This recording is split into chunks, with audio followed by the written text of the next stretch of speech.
দর্শক, রাষ্ট্রীয় অতিথি ভবন যমুনার সামনে থেকে এই মুহূর্তে যুক্ত আছেন আমাদের সহকর্মী ইউসুফ আলী। আমরা যুক্ত হচ্ছি তার সাথে।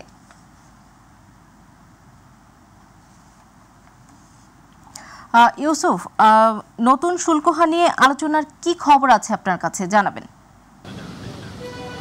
সদা, আপনি জানেন যে মার্কিন যুক্তরাষ্ট্রের যে পণ্য রয়েছে সেই পণ্যের উপর যে নতুন করে শুল্ক আরোপ করা হয়েছে সে বিষয়ে করণীয় নির্ধারণ করতে কিছুক্ষণ আগে প্রধান উপদেষ্টার কার্যালয়ে যে বৈঠকটি সেটি শেষ হয়েছে এবং সংবাদ সম্মেলনের মাধ্যমে আমাদেরকে বাণিজ্য উপদেষ্টা যেটি জানিয়েছেন যে প্রধান উপদেষ্টা ডক্টর মোহাম্মদ ইউনূসের যে আন্তর্জাতিক গ্রহণযোগ্যতা রয়েছে সেই গ্রহণযোগ্যতাকে কাজে লাগিয়ে তিনি নিজেই সরাসরি মার্কিন প্রশাসনের সঙ্গে যুক্ত হবেন এ বিষয়ে কথা বলার জন্য।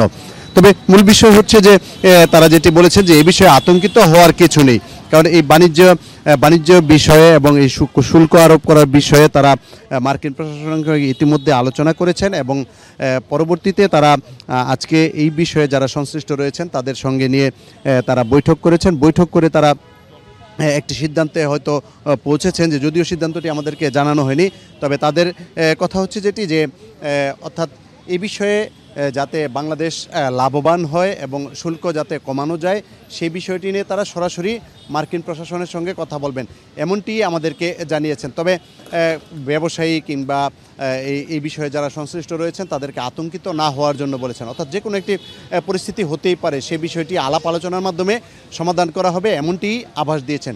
তবে মূল বিষয় হলো যে মার্কিন যুক্তরাষ্ট্র থেকে যেসব পণ্য রয়েছে সেগুলো আমদানি করতে গিয়ে যে শুল্ক বৃদ্ধি করা হয়েছে সেটি নিয়ে আসলে বাংলাদেশে তেমন একটা প্রভাব পড়বে না বলেও জানিয়েছেন।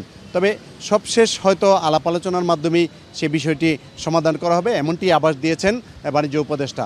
সদা, প্রধান উপদেষ্টার কার্যালয় থেকে এই ছিল আমার কাছে শুল্ক আরোপ নিয়ে যে বৈঠক, সেই বৈঠকের বিষয়ে সবশেষ তথ্য।